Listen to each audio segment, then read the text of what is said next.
need to excel in all areas to be a successful athlete. So I now want to cover some defensive positions that I think work for the upper weights and will help you just you know, beat everybody, win it all. So when I first started, I mentioned the lines of defense: head, hands, forearms, hips, tricks. Right? So one drill that I know that we like to do a lot, that I'm a big fan of, is trying to work on the different lines of defense. Right?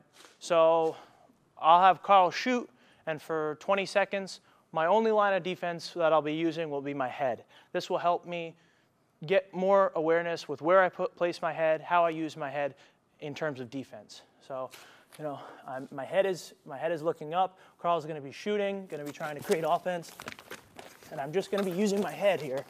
If he can't shoot through my head, he can't score. Do 20, 30 seconds of that, each partner. The other one we then develop. He gets past my head, I'm going to use my hands, right? He's going to be shooting, I'm just going to be blocking with my hands, you know? If he can't get past my hands, he can't take me down. Next is the forearms, which I think not enough upper weights use, but can be really, really effective when done properly. I think a lot of people are too lenient with what they do with their forearms, like letting people come on the inside or letting people shoot through it. You know, forearms, it's like a perfect shield. I mean, I can really jack a guy with my forearm and really stop him in his tracks. So now, you know, 20 seconds with the forearms, he shoots, I jack him with my forearm. Stuns him a little bit. Stuns him a little bit.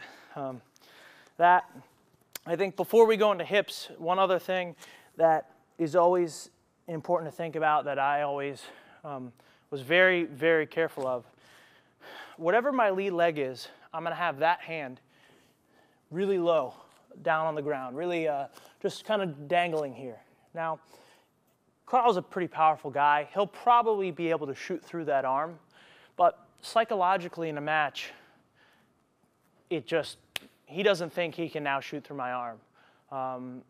In high school especially, guys are very, very, very reluctant to shoot through a down block arm, right? So I think it's one thing that I like to do whenever I'm drilling, whenever I'm hand fighting, is to work up in my ties. And that means that my down block hand, my right hand, is going to be protecting my lead leg until the very end, right? So I'm really aggressive with my left hand because it doesn't threaten my defense in any way, right? If I'm really aggressive with my right hand, I open myself up for an attack.